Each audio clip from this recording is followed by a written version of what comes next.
Assalamualaikum warahmatullahi wabarakatuh. Jumpa lagi dengan channel terpilih Esti Belajar. Kali ini materi kita adalah sistem ekonomi. Sistem ekonomi terdiri dari dua kata, sistem dan ekonomi. Sistem berasal dari perkataan sistema, bahasa Yunani, yang dapat diartikan sebagai keseluruhan dari macam-macam bagian. Dan ekonomi juga berasal dari bahasa Yunani, yaitu oikos, yang berarti keluarga, rumah tangga, dan nomos, yang berarti peraturan, aturan, hukum.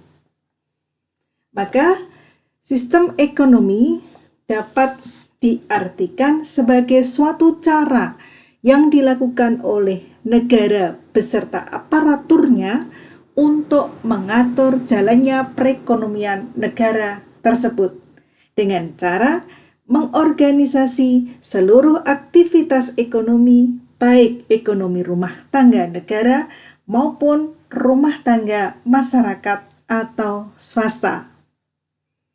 Sobat Esti Belajar, ada 4 sistem yang mendasar, yaitu sistem ekonomi tradisional, liberal, terpusat, dan campuran. Mari kita bahas satu persatu. Yang pertama, sistem ekonomi tradisional. Masyarakat yang mempunyai sistem ekonomi tradisional adalah masyarakat yang belum ada pembagian kerja, cara mendapatkan barang dengan barter, belum mengenal uang sebagai alat pembayaran. Produksi dan distribusi terbentuk karena tradisi dan hanya untuk memenuhi kebutuhan sendiri. Pertanyaannya, apakah di zaman seperti ini masih ada yang menggunakan sistem ekonomi tradisional? Mungkin karena perbedaan topografi, perbatasan antara pantai dan pegunungan. Penduduk yang bermukim di daerah pegunungan biasanya menghasilkan umbi-umbian, buah-buahan, sayur, pisang. Perhatikan gambar di sini, di sampingnya. Sedangkan untuk masyarakat yang tinggal di pantai biasanya berprofesi sebagai nelayan. Hasilnya adalah ikan. Penduduk pegunungan membutuhkan ikan, yang mana ikan susah didapatkan di daerah pegunungan. Sedangkan untuk penduduk yang tinggal di pantai membutuhkan buah-buahan, sayuran, dan umbi yang dihasilkan oleh masyarakat yang tinggal di pegunungan. Masyarakat pegunungan dan masyarakat pantai bertemu, kemudian saling menukar hasil dari alam yang mereka hasilkan. Sobat Esti Belajar, dari keterangan tadi dapat disimbolkan bahwa sistem ekonomi tradisional memiliki ciri yang pertama, belum ada pembagian kerja. Yang kedua, pertukaran dengan sistem barter. Yang ketiga, produksi ditentukan sesuai dengan kebutuhan. Yang keempat, hubungan masyarakat bersifat kekeluargaan. Kelima, bertumpu pada sektor agraris. Keenam, masyarakat statis dan tradisional. Apa kebahagiaan dari sistem ekonomi tradisional? Setiap masyarakat termotivasi untuk menjadi produsen. Produksi tidak ditujukan untuk mencari keuntungan. Sistem pertukaran dengan barter, masyarakat cenderung bertindak jujur. Lalu apa kekurangan, kelemahan, keburukan dari sistem tradisional? Tidak ada kerjasama antar individu atau masyarakat. Yang kedua, sulit mempertemukan kedua belah pihak yang saling membutuhkan. Yang ketiga, jenis dan jumlah barang yang diproduksi sering tidak mencukupi. Yang keempat, sulit menetapkan ukuran dari barang yang dipertukarkan. Sobat SD Belajar, sistem ekonomi yang kedua, sistem ekonomi pasar atau liberal. Sistem ekonomi liberal, bebas, atau sistem pasar adalah sistem ekonomi di mana setiap individu memiliki kebebasan sebesar-besarnya untuk melakukan kegiatan ekonomi guna mendapatkan keuntungan yang sebesar-besarnya.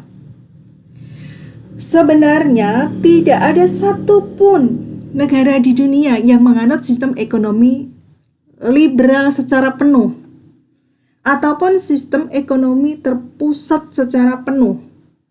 Semua negara di seluruh dunia menganut sistem ekonomi campuran yang merupakan campuran dari sistem ekonomi liberal dan sistem ekonomi terpusat. Namun ada negara di dunia ini yang menitik beratkan sistem perekonomiannya lebih berat ke arah sistem ekonomi liberal. Misalnya Amerika Serikat, Singapura, Jepang, dan lain sebagainya. Sobat SD Belajar, ciri-ciri sistem ekonomi pasar atau liberal yang pertama, hak milik atas alat produksi di tangan perorangan. Kedua, harga barang ditentukan oleh permintaan dan penawaran pasar. Ketiga, ada persaingan bebas. Keempat, tidak ada campur tangan pemerintah dalam perekonomian. Kelima, modal memegang peran yang sangat penting. 6. Terbuka kesempatan bagi individu untuk mengejar keuntungan. Lalu, apa kebaikan dari sistem ekonomi pasar? Dapat meningkatkan efisiensi dan kualitas barang yang diproduksi. Yang kedua, terdorong untuk mengejar kemakmuran bagi dirinya sendiri. Yang ketiga, setiap orang atau pengusaha termotivasi untuk mencari keuntungan. Keempat, pemilihan sektor usaha disesuaikan dengan kemampuan. Ada kebaikan dan ada keburukannya dari sistem ekonomi pasar atau sistem ekonomi liberal. Yang pertama, keburukan menimbulkan persaingan tidak sehat. Yang kedua, terdapat kesenjangan kaya dan miskin. Yang ketiga, menimbulkan monopoli. Yang keempat, terdapat eksploitasi sumber daya manusia. Yang kelima, pemanfaatan sumber daya alam sering tidak memperhatikan kelestarian lingkungan. Sobat SD Belajar, sistem ekonomi yang ketiga adalah sistem ekonomi komando, terpusat, sosialis. Sistem ekonomi komando adalah sistem ekonomi di mana seluruh kebijaksanaan perekonomian ditentukan oleh pemerintah, sedangkan masyarakat hanya menjalankan peraturan yang ditentukan. Sistem ekonomi terpusat berdasar pada teori yang dikemukakan oleh Karl Marx dalam bukunya yang berjudul Das Kapital pada tahun 1867. Sistem ini bersifat memerintah, campur tangan pemerintah di bidang ekonomi, melakukan pembatasan-pembatasan atas kegiatan yang dilakukan oleh masyarakat. Negara yang menganut sistem ekonomi komando, terpusat, sosialis adalah Korea Utara, Cina, Kuba, dan lain sebagainya. Cirinya sistem ekonomi komando, yang pertama, perencanaan disusun oleh pemerintah pusat. Yang kedua, semua alat produksi dikuasai oleh negara. Yang ketiga, produksi, distribusi, dan konsumsi diatur secara terpusat. Yang keempat, inisiatif dan hak milik perorangan dibatasi. Kebaikannya dari sistem ekonomi komando, yang pertama, pemerintah bertanggung jawab penuh dalam perekonomian. Yang kedua, relatif tidak ada jurang pemisah antara kaya dan miskin. Yang ketiga, hasil produksi dapat dinikmati secara merata. Yang keempat, mudah melakukan pengendalian harga. Lalu keburukan dari sistem ekonomi terpusat apa? Yang pertama, hak milik perorangan sangat dibatasi dan rakyat kurang memiliki pilihan. Yang kedua, potensi dan daya kreasi tidak berkembang. Yang ketiga, tidak terdapat kebebasan individu. Sobat SI Belajar, sistem ekonomi yang keempat adalah sistem ekonomi campuran, sosialis, dan liberal.